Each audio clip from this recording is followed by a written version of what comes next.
Okay, so now that my hair is nice and clean, I'm adding some Jamaican Black Castor Oil to my scalp. I poured it into the that nozzle so that it's easier for me to put it in my scalp. That's why I'm using that bottle. And so part by part, I just put some of the Jamaican Black Castor Oil. This is really good for hair growth and moisture and all that kind of stuff.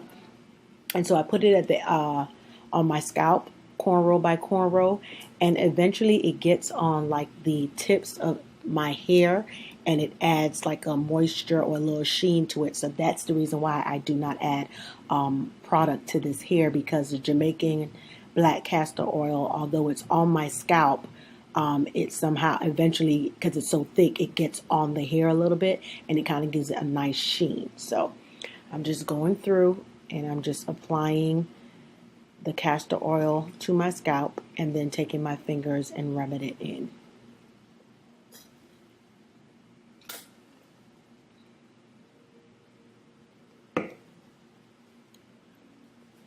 So now I'm just going to kind of massage it in between the cornrows, and it was kind of running out, as you can see, but I put a little bit on my edges because you want to make sure that those edges are snatched, because baby, your hair could look good and those edges look a mess and you look a mess. So you want to make sure your edges are always full and nice. So the Jamaican Black Castor Oil, I put it on my edges as well to keep them nice and thick and full.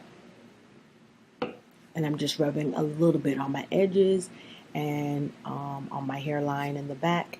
And then once again, just rubbing it in. So now that's all done. It's time for the fun stuff. My flex rods. I love me some flex rods.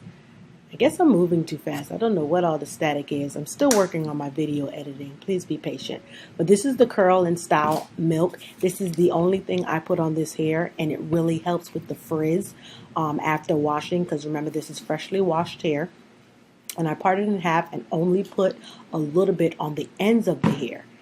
And, you know, as you can see, you'll be able to see the difference that it makes. Let me show you right here. You see the right, how frizzy it is, and then the left, it's a little bit more tamed. It really, really does work on your natural hair, but also on this toyokalon hair. It loves it.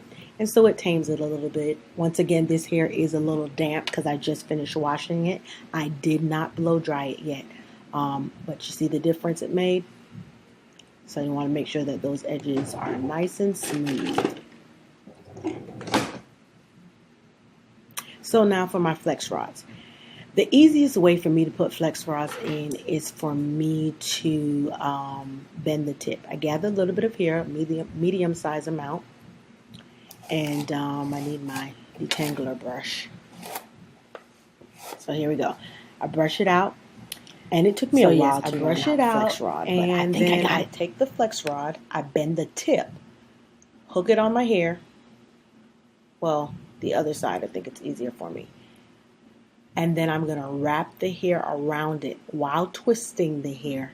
Wrap it around the flex rod tightly so that it's secure on the rod, and then bend the tip of the flex rod up so that the end of the hair stays in place. If I do not put that little hook at the top of the flex rod, I do not know how to secure the flex rod. Like, that's just my little way of getting it on there. So if you struggle with flex rods, try this and see if that might help.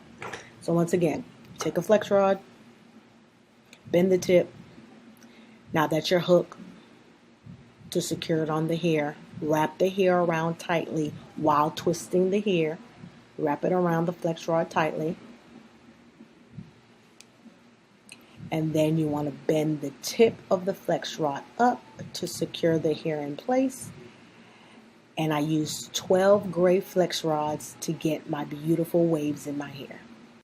So after dipping it in hot water, voila, 12 flex rods gave me these beautiful curls. Yes, honey, yes. I started feeling myself, as you can see. And when you're feeling yourself, you just got to get a red lip. You just know that. This was my day 2 here. And then my day 3 here. And these curls lasted almost 6 days. Be sure to check out my review on how I washed this hair. See you soon. Don't forget to like and subscribe. Thank you for watching.